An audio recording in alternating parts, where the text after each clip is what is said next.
Boa noite, me chamo Janderson. Tenho 21 anos e este relato aconteceu comigo e com a minha namorada. Um certo dia, no ano de 2019, estávamos em casa, numa boa, curtindo o nosso final de semana. Quando de repente chega o meu primo. Ele se chama Caio e convida nós dois para uma festa.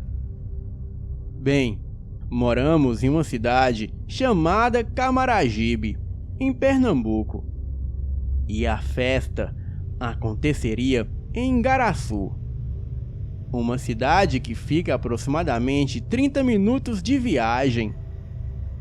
A festa, então, aconteceria no domingo, e já era sábado. Então, nós teríamos pouco tempo para pensarmos em ir.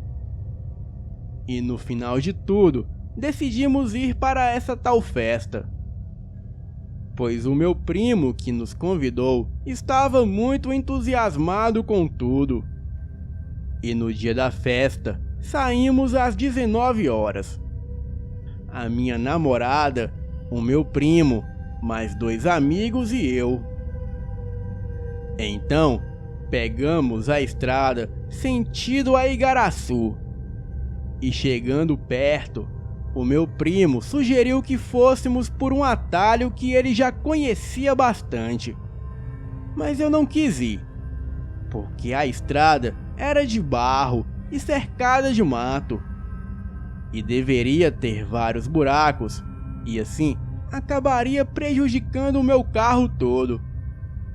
Enfim, chegamos no tal sítio, e a festa era a comemoração do aniversário da namorada do meu primo, e o sítio era do avô dela.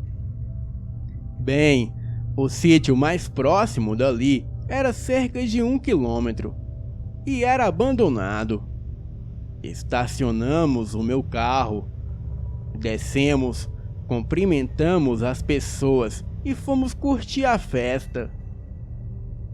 Papo vai, papo vem, bebida vai, bebida vem.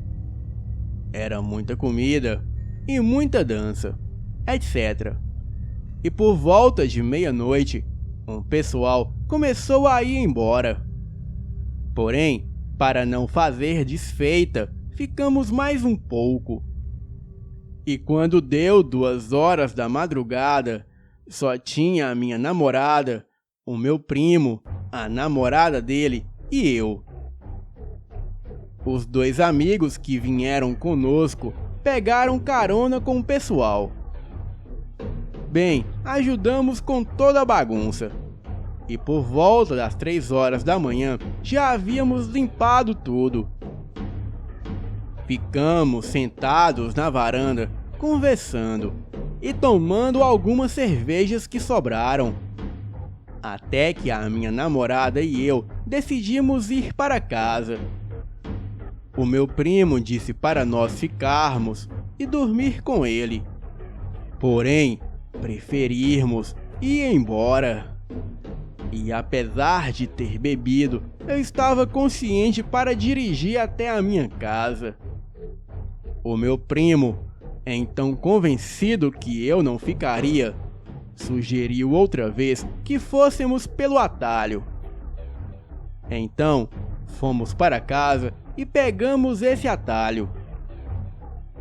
Nos despedimos, entramos no carro, até que ele fala: "Olha, qualquer problema volta pra cá." E eu falei brincando: "Relaxa, cara, o problema sou eu."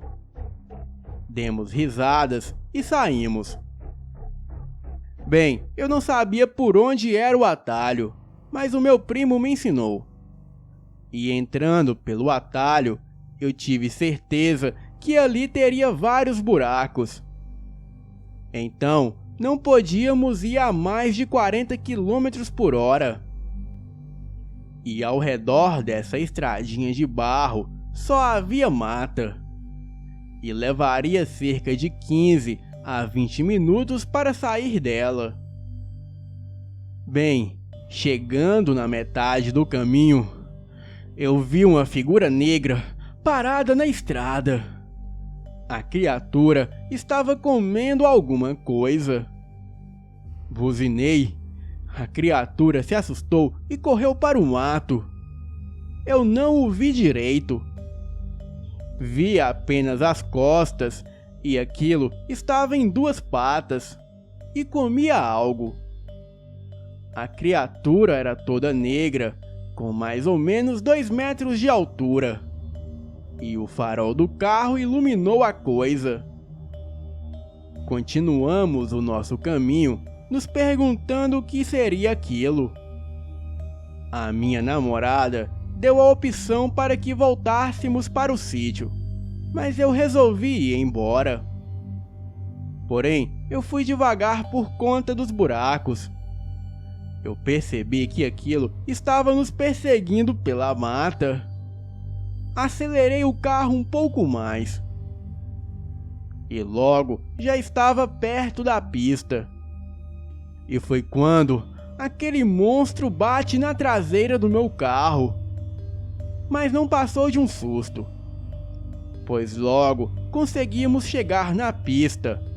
E então eu pude colocar 140 por hora e fomos para casa, sãos e salvos. Bem, este é o meu relato, e é a mais pura verdade. E o mesmo aconteceu comigo. Eu sabia que era um lobisomem pelas características que eu ouço nos relatos. Boa noite.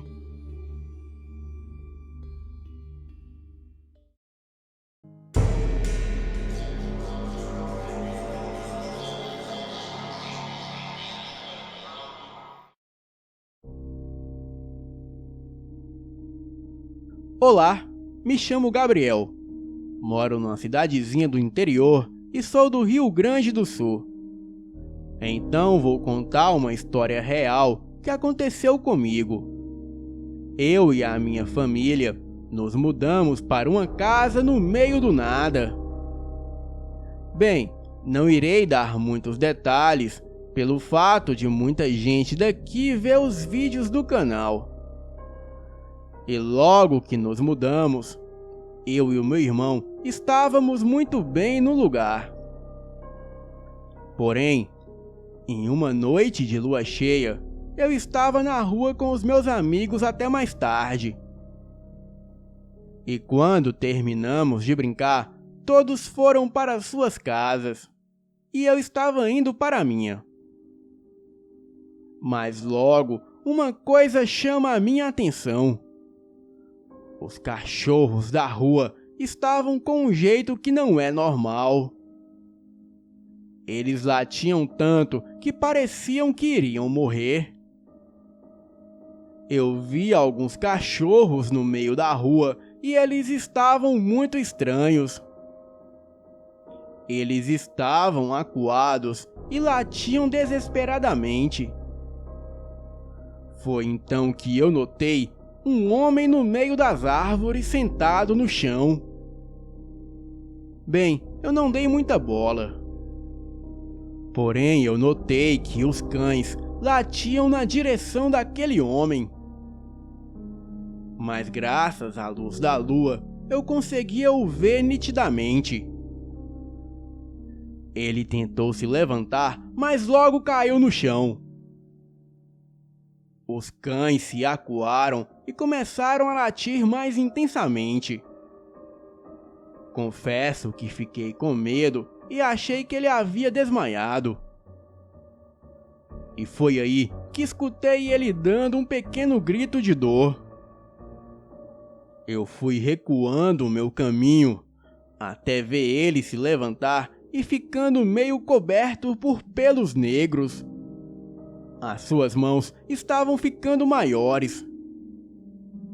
E os cães que estavam latindo para ele começaram a recuar. Me apavorei, saí correndo e os cães correram junto comigo. Quando cheguei em casa, eu estava chorando de medo. Falei para o meu pai o que tinha visto. Porém, acho que ele não acreditou em mim. Quando a minha mãe chegou no meu quarto, eu falei para ela o que eu havia visto. E ela acreditou em mim. Ela me disse que aquele homem era um lobisomem.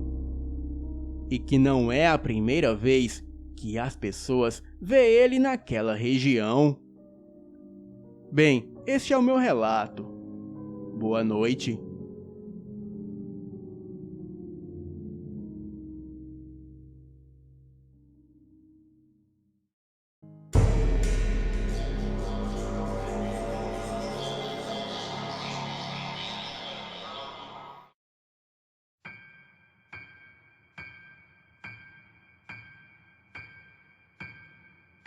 Olá, me chamo Sandra. Atualmente tenho 36 anos. Mas o que contarei a seguir ocorreu quando eu tinha entre 12 e 13 anos de idade. E assim começa a minha história. Eu e a minha família morávamos em um sítio chamado Indaiatuba, que fica na cidade de Barra do Turvo, estado de São Paulo. E ali era uma cidadezinha pacata do interior. Bem, já era tarde. O meu pai criava cavalos e vacas. E como de costume, por volta de 5:30 da tarde, ele saía para cuidar dos animais. Então, ele deu falta de um dos cavalos. Porém, aquele cavalo que não era castrado, ele sempre brigava com o cavalo do vizinho, que por vez também estava solto na rua. Então, o meu pai decidiu ir atrás dele. Falou que iria buscar o cavalo, porque se ele encontrasse o cavalo do vizinho, iria ocorrer uma briga. O meu pai, então, chamou o meu irmão para que fosse com ele. E foi aí que eu me ofereci para ir no lugar do meu irmão. E assim, o meu pai concordou. Ele selou 2 cavalos e fomos galopando. Nós fomos até um bairro chamado Areia Branca. E até lá dava cerca de uns 4 quilômetros. Durante o caminho, o meu pai passou na casa de uma velha amiga e perguntou ela se por acaso ela não viu o cavalo dele passando por lá. A velha virou para o meu pai e disse que mais cedo viu tal cavalo passando com outras éguas. Bem, como já estava tarde, o meu pai resolveu voltar para casa. E nós não chegamos a andar nem 2 quilômetros, e o meu pai escutou relinchos próximos à beira de um rio, que acompanhava a estrada. Ele desceu do seu cavalo e disse para eu esperá-lo. Então, ele foi caminhando segurando uma lanterna. Em seguida, ele conseguiu achar o cavalo. E era justamente o cavalo que não era castrado. E assim, o meu pai montou em seu cavalo e foi puxando ele de volta para casa. Mas logo à frente, escutamos um barulho. E ali, o meu pai se deu conta que estava o outro cavalo do vizinho. E este estava muito assustado. Ele relinchava e galopava dentro da mata. No caminho desse bairro que se chama Areia Branca, tem um cemitério. E ele fica quase chegando no bairro Indaiatuba. E apesar do lugar dar muito medo, era um caminho tranquilo. Mas sempre que eu passava perto daquele cemitério, eu pedi a Deus que eu não visse nada sobrenatural. Galopei mais um pouco e percebi que o meu pai ia lá na frente. Um pouco mais à frente do cemitério tinha uma baixada e nós estávamos quase chegando próximo dela, quando de repente algo muito negro atravessou no caminho do meu pai, saindo da mata e pulando dentre a baixada. Com a lanterna, o meu pai percebeu que aquilo tinha a silhueta de um burro. Naquele momento me bateu um frio na espinha que eu não vi a hora de chegar em casa. O meu pai desceu do seu cavalo, ligou a sua lanterna e foi até a baixada ver o que era aquilo. Mas quando ele se aproximava, nós percebemos que uma luz muito parecida com um fogo ia saindo dali da baixada. Foi então que de repente escutamos gritos assustadores e um relincho muito alto. Os nossos cavalos começaram a relinchar e a dar galopes. O meu pai, com muito medo, caiu para trás, deixando a lanterna cair no chão. E dali da baixada saiu uma criatura horripilante. Aquela coisa era um cavalo negro, e no lugar da sua cabeça saía labaredas de fogo. O cavalo que o meu pai estava, e também o outro cavalo não castrado que ele levava, deram galopes e saíram correndo de volta para casa, deixando assim o meu pai para trás. E aquele cavalo negro com labaredas de fogo na cabeça ficou frente a frente com meu pai, dando galopes, relincho e aqueles gritos horríveis. Por muita sorte, o meu cavalo não nos abandonou. Então, o meu pai saiu correndo, meio que trupicando, conseguiu subir no meu cavalo e fomos embora dali o mais rápido possível. Quando chegamos em casa, os 2 cavalos que o meu pai levava já estavam na porteira do curral. Eles estavam muito assustados e ouriçados. Agora, eu tenho certeza que quando vimos o cavalo do vizinho mais cedo, com certeza ele estava naquela agitação toda porque também viu a criatura. Naquela noite, o meu pai pediu que eu rezasse, pois ali naquela estrada, a assombração que nós havíamos visto era a mula sem cabeça. Mas graças a Deus, desde aquele dia em diante, nunca mais vimos tal criatura. Boa noite.